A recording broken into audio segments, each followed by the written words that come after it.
Good evening, everyone. We're going to be moving away from our normal, regularly scheduled programming and moving into something a little bit different. Tonight is your operations intel brief. Looking at some of the issues that's actually happening in the Middle East, we're going to try and focus on that, only discussing the current issues and what intel I have currently available. As of June 11th, Secretary of Defense has started allowing U.S.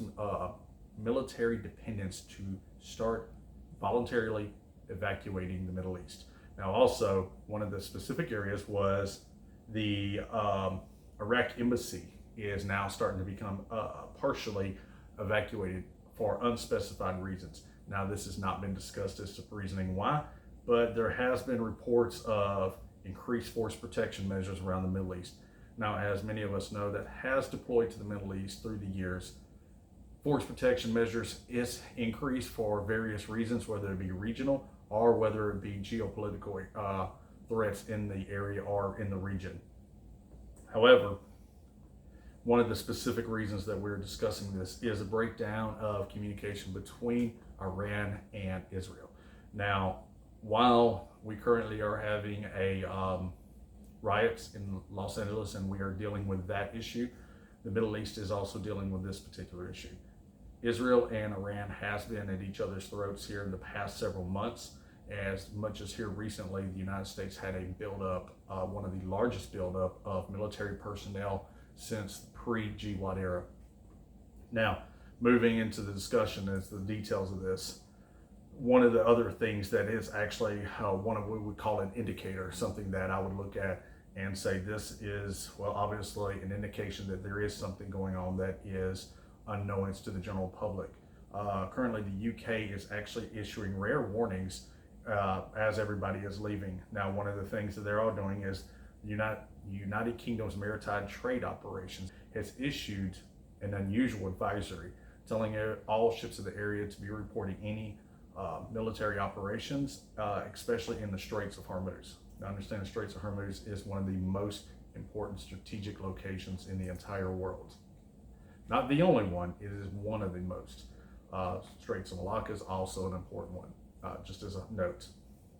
Now, we're talking about moving right along. U.S. Embassy is also preparing for the evacuation, as I discussed. Now, the reason that I would say Iraq would be an important one is Iraq is directly in the line between Israel and Iran.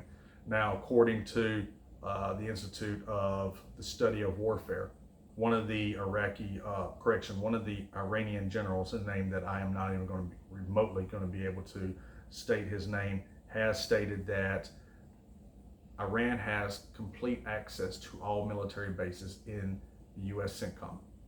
That is believable based upon my personal experience when I was in the Middle East and I was actually out in the region and in the area. We would be allowed to go out, obviously, on our free time, and we were able to go out and check out some of the local areas. Well, we actually would run into Iranian tourists in the area. Iranian people in the general are not bad people. They were just tourists, just like we were in that particular city. But, however, understand that people do move freely through these areas. As much as we like to believe, there is easily the capability of anybody to get into a military base. Now, continuing to move right along, why is this important and why is this something that we need to be paying attention to?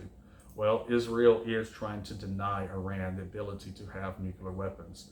Now, Israel operates on what is known as the benign Bien doctrine. The Bien doctrine is simply put counterproliferation of using preventive strikes. Now, I would refer to this as a preemptive defensive strike. They want to stop anybody from having a nuclear weapon and continue to operate as they've been doing, continue and maintain the status quo. This is important because Iran has not signed the treaty for the non-proliferation of nuclear weapons, even though the international community has put pressure on Israel to do that. Now,